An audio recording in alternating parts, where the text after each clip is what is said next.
Yes, thanks, Ashish. Yeah, yeah, absolutely. Now it's open to you.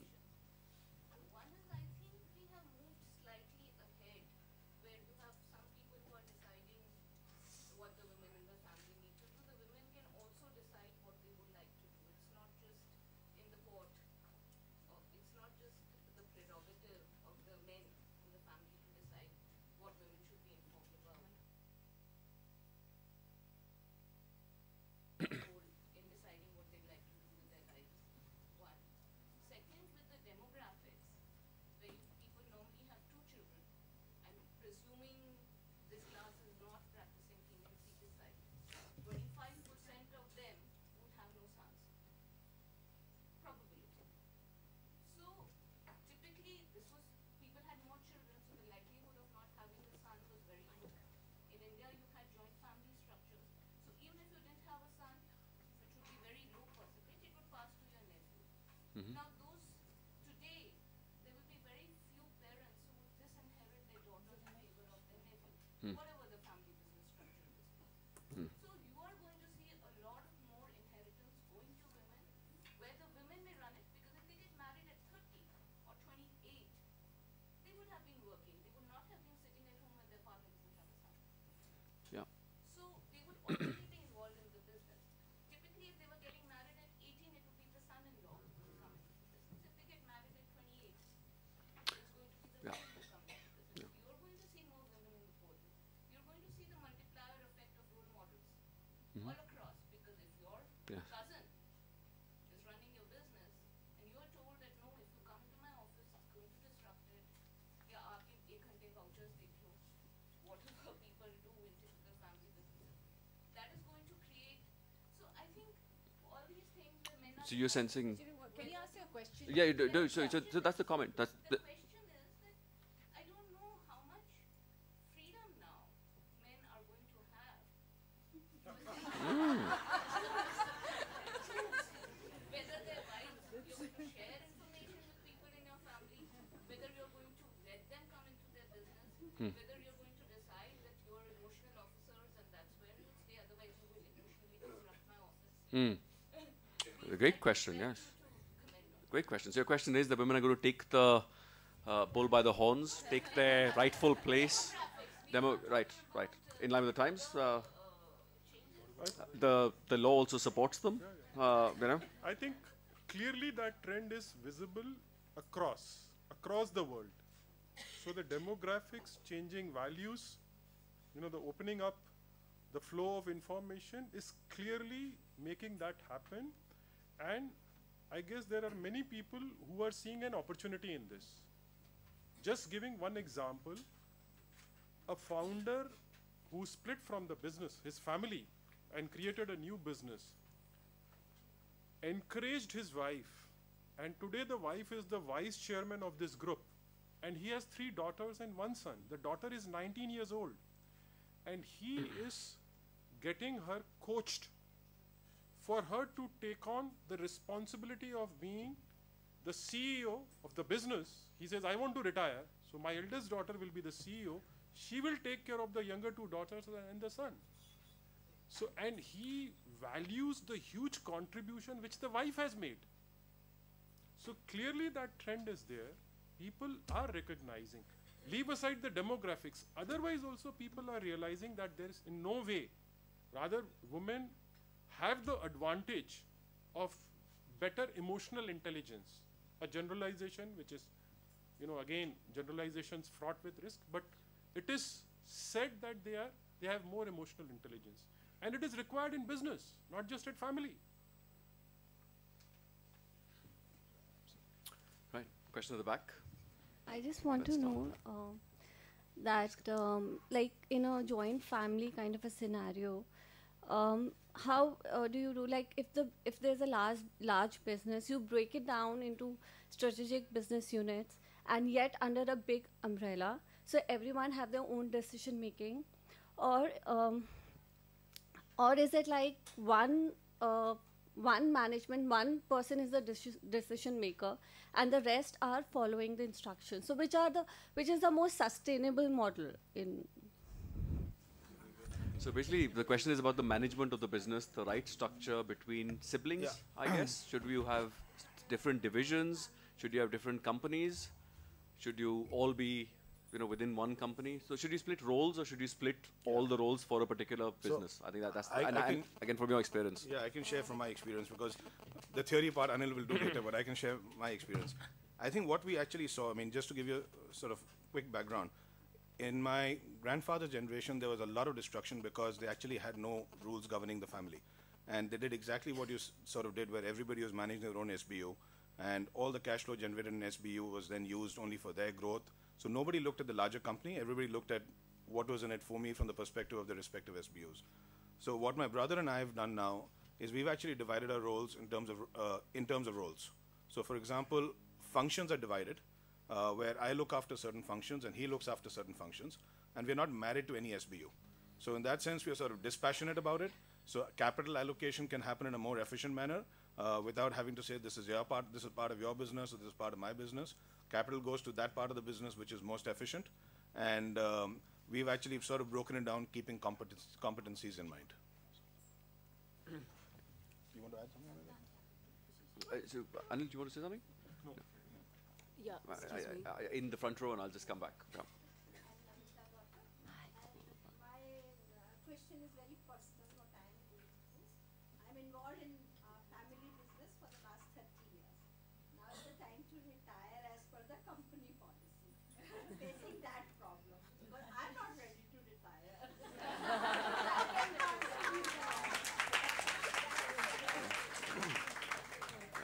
At least there's one subject, the lack of desire to retire, where the thinking is absolutely aligned between the men and the ladies, right? So, yeah, Terrific. I think unfortunately you're asking this question a bit late because my sense is that an issue is never an issue till it becomes an issue. Okay, so if you had dealt with this before it was an issue, you would have probably found a rational answer to it. I think what you're going to be dealing with now is the emotionality coming into the. So I think the issue is, I mean, really, you've got a policy in place which needs to be looked at. And if, as a family, you can find an answer to the policy which works for everybody, that's probably the way to go.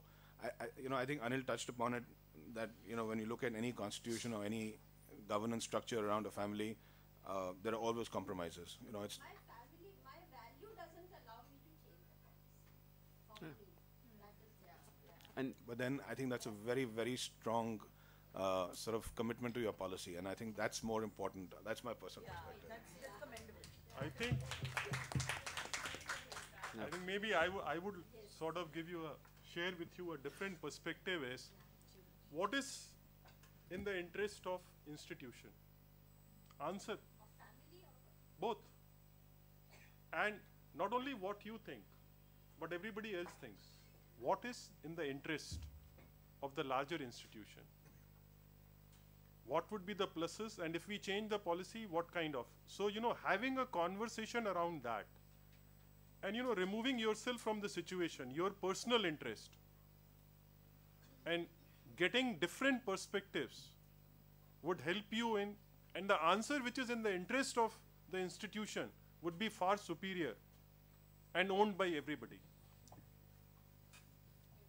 I would, on this point itself, just Can we have somebody from Yeah, I think the lady there was waiting to ask a question at the one, it's like a third row. Otherwise, do you want to ask? Oh, no, okay. Yeah, go ahead. Just Yeah, hi. I think this question is more appropriate for my mother and the older ladies, but I always feel that, they spend a lot of their, time where they could have been working, raising us, sending us to good universities, but now that we are married and, the children are doing something, they have a lot of time in their hands, and I see that my father and all the other men would resist, now for them to come out and, join the business, but I don't think it's too late. How would you say that, I'm addressing this question from my mother's point of view, how can she now get involved? I don't think she operationally needs to be involved, but to understand and, play a role, because they have many, many good years ahead of them, to add some value. But in what way can they do that? it's a terrific question. Anil, would you like to go first? Or Ashish? what I would say is, first of all, you are being a wonderful daughter in thinking this. So, yeah. Sure. Sure.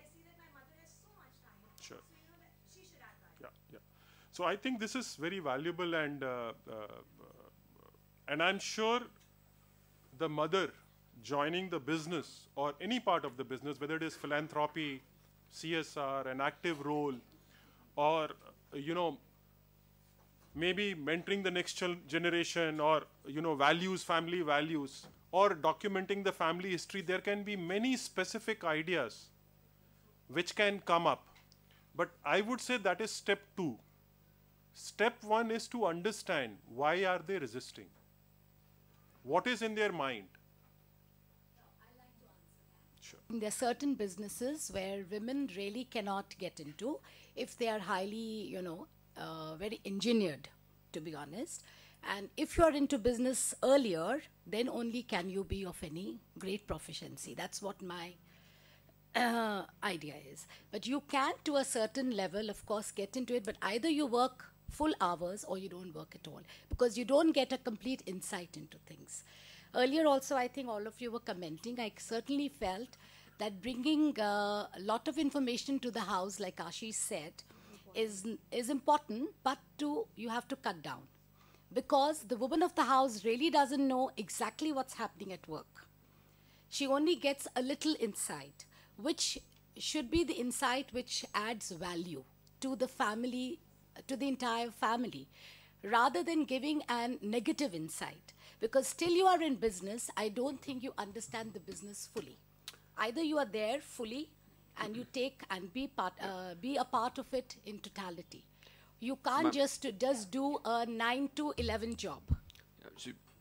That's what I feel about it. So I think, so that is the point Ashish also made, that it's based on competence, and the point I was trying to make, it's based on commitment.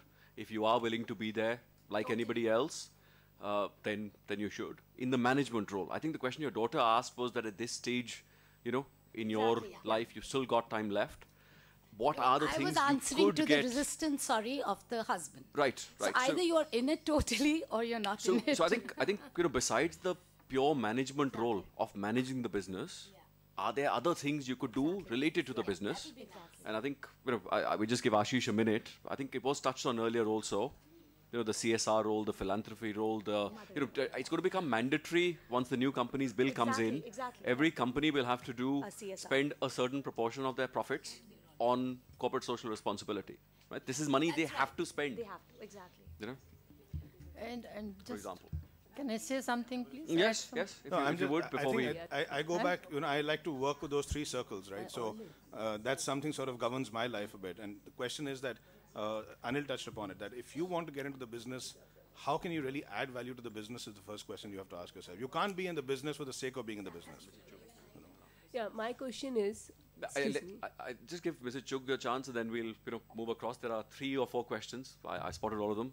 We'll start discussing, I think 3 times you discussed the same thing, CSR. Main thing is to keep the family together.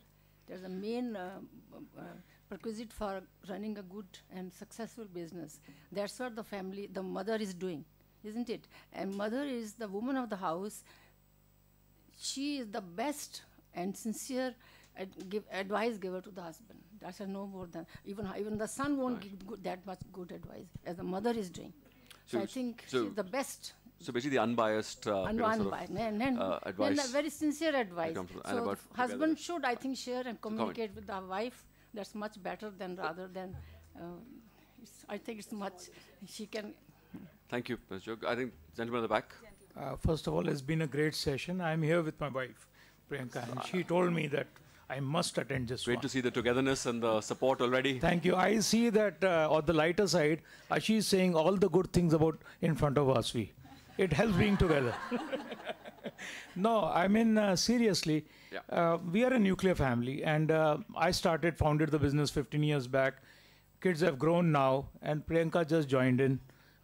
As soon as she joined in, we started a foundation with the same name. We have Nipman Industries, and this foundation is Nipman Foundation. So the Nipman Foundation does the good work in society, both inside and outside, which means for the employees of our various locations and outside for the society. We've also given her a designation because she's the director, whole-time director, Director HRD, which means Human Resource Development, which means development of your people, which would also means the employees' families and things like that, to keep the happiness index in the company going good and going in the right direction. Having said that, now my eldest son has also joined in. Now in a couple of months, I think his younger brother is also going to join in. How do you keep work and we all live in the same house? How do you keep the business at the place of business and family, happy family where you come home to rest and meditate? Maybe some of us don't do that. But then how do you keep these two things apart in such a case? One simple solution. We are going in the right direction, but then these are the small dilemmas that you face here. One simple solution comes to mind is move out of the house. Don't say that in front of your wife. I'm sure that's not the only solution. Ashish, Anil? I would say somebody asked something similar to your answer. Somebody asked Baba Ramdev, yoga kaise karte hain? Unhone bola beta yoga karne se karte hain. So here also, I would say yours is a very small family, 4 of you. But you might consider if family fun is important, somebody is taking responsibility for that. And then he is the person who is taking responsibility, involving everybody, and actually ensuring that it is done. Okay. Now, fun is also a serious business. It requires a lot of preparation. Like if you want to go on a holiday, on a family retreat, so somebody needs to take an initiative. Family birthdays, how do we? So people have, again, somebody who is responsible for this, somebody who chooses that responsibility, it is not given, somebody who is taking it, and then proactively working on it. Anil, Can I just... Ashish, just answering your question, I have a view on this, and it goes back to what Anil started with, what's called a family constitution. Sure. I think now is the time in your business where you need to define those rules for your, on how the family is going to interact with the business. Right? You are going through that generational shift from a first generation entrepreneur to a second generation sibling partnership. Sure. Right? What's going to be a sibling partnership? You need to define those rules before you need them, because unless you define the rules before you need them, you will end up in the situation that, the dilemma like Mrs. Gautam had here, that, I'm about to retire in 2 years, how do I look at the policy? Now, intrinsically, her values don't allow her to change the policy 2 years. But if you had defined a process in a constitution with a way on how you're going to, change that constitution, is how you can prevent rather than cure later. If things don't work out between your sons once they're in, what choices are there? Those are the sort of things the constitution deals with, and how the family is going to interact with the business. What if one of them is competent, one of them is not competent? How do you deal with that? Who will make that decision? So those are things that a constitution deals with. So, great question. There's a lady at the back who's been. I want to go there and then come back to you for your comment, ma'am. Me? The lady behind you, and then we come back to you for your comment. Hi everyone. I think Ashish ji or Anil ji made the statement that your bedroom affects your boardroom. How do you deal with your boardroom affects your bedroom? When you have, this is coming back to the founders of a business where a husband-wife have founded a business together. How do you deal with ego clashes at work, and how do you, not let them enter your bedroom? Yeah. Ego clashes only happen if you're together at work, or anyway. So Anil, husband wife together in business. So first of all, I think the point which you made is absolutely correct, that boardroom affects the bedroom. That's the reality. Business stresses do come to home. That's the reality. Now, in terms of dealing with it, I think I give this example time and again.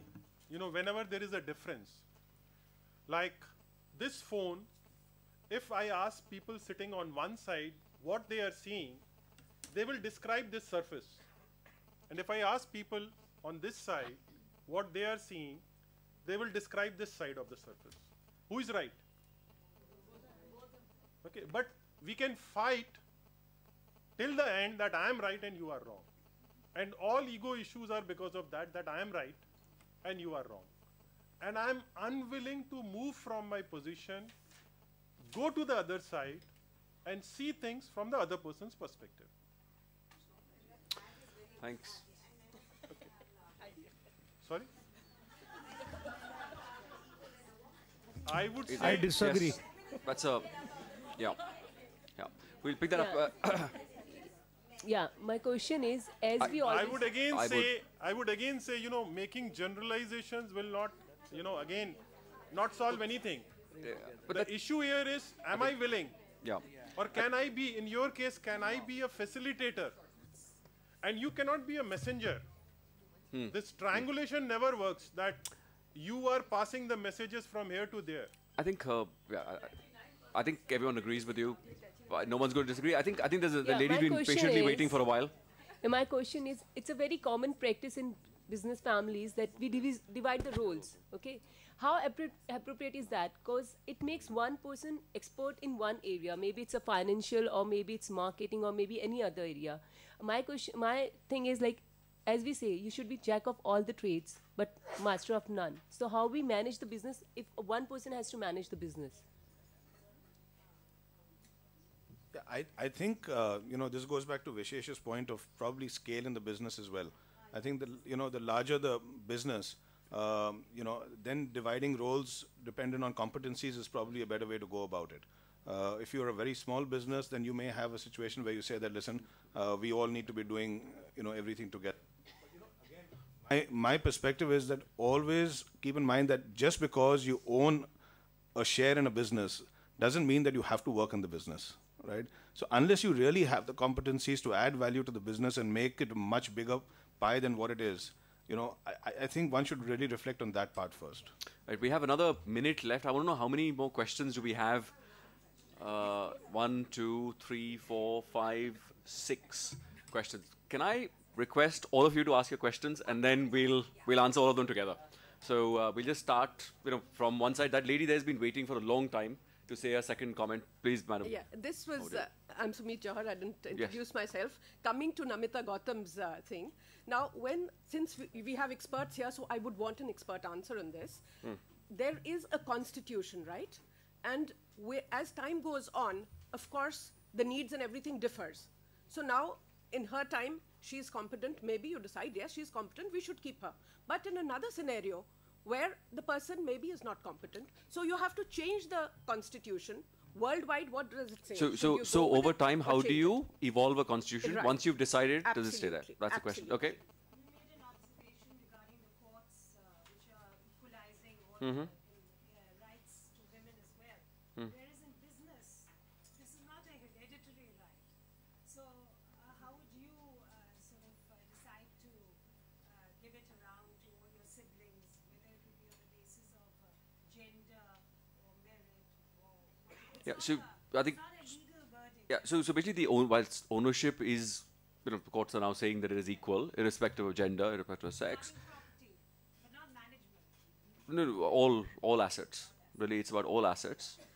I think basically, you know, as Ashish said earlier, it's about the you know, meritocracy. Ownership is another issue. Management is not hereditary. It's not, and that's why it's on merit. That's the aspect I'm Okay, so Ashish touched on that, and we'll touch on that again. Yeah. My question is, when people want to join the family business at various levels, not necessarily as you know, at the top management level, are they governed by policy, or do you bend policy for them? For instance, they want to tweak their timings, they want a higher salary, they want some Saturdays not working.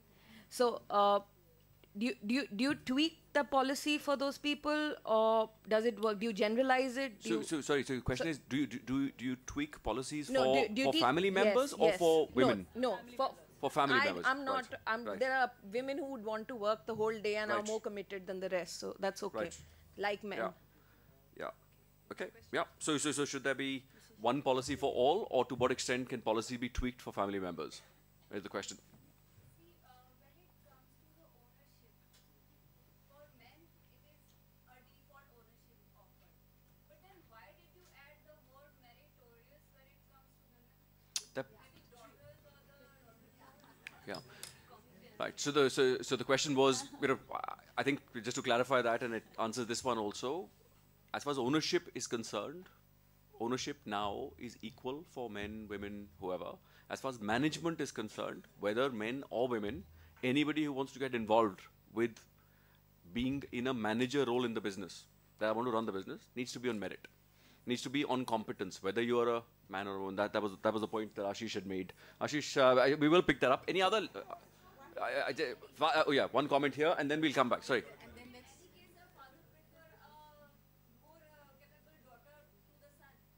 A more capable daughter to the son. Yeah, yeah. So we'll. So you're saying, are there any examples of that? I can relate to that example. Yeah, just one comment here, and then. Yeah. Is the family businesses are lessening, they are disintegrating because the younger generation are going abroad, they're studying, they're getting global exposure, and they come back with a different vision, a different mission, different approach, attitude, etc. And when they come back here, they have a tough time settling in. Yes. And there's a clash of interest, there's a clash of ideas. So how do you kind of bridge this gap between? Yeah, so old ideas versus sort of new foreign-influenced. Yes, right. Of course, and more people are coming. The back MTV generation, yeah. Understood, yeah. Oh, right, yes.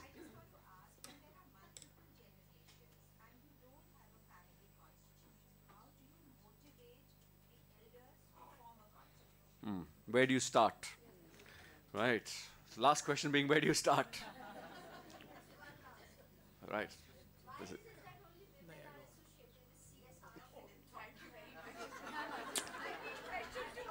I think. Yeah. So the question is that, are you suggesting that's the only job if there is a job?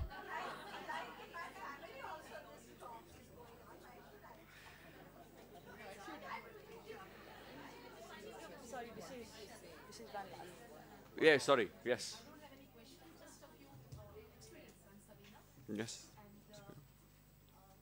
Me and my husband started the business about 20 years back, and what she said that I'm also about the same stage that in a few years I need to sort of withdraw. So what I just wanted to share that what I have done is we are into exports, and my son has now joined in, and depends of course what kind of business you are in. I've started with a new venture of mine. Started with my stores, which I feel that once in a while I can go there, enjoy. And so we can always think as to how we can enjoy once we are above 50 or above 50. Right. Yeah.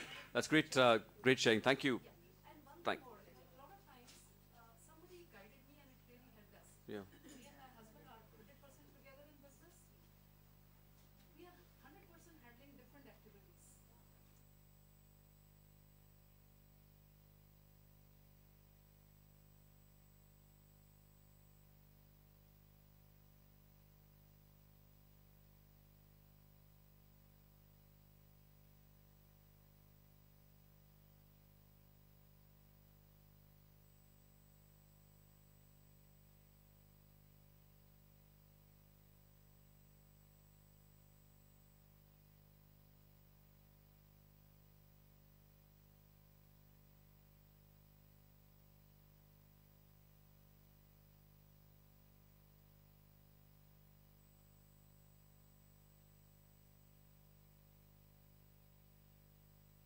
Families thank you. who work for the families who work together and live together. The best way we can handle it is to give each other some space. Just alone time, some alone time for everyone. If somebody doesn't want to join in the player group, let them be. Don't criticize, and because they may have a different mindset or Yes. something. Yes. If we do that, things will be much happier. So give people space and don't necessarily comment on what others are doing. Don't push them What to car do they're driving things and that where you they're going on want to holiday do. and the usual stuff. Great. Let me quickly now do this in rapid fire with Anil and Ashish. The first question, Ashish, Constitution, once written, can it be changed over time? Or is that then cast in stone? We've decided Constitution, job done.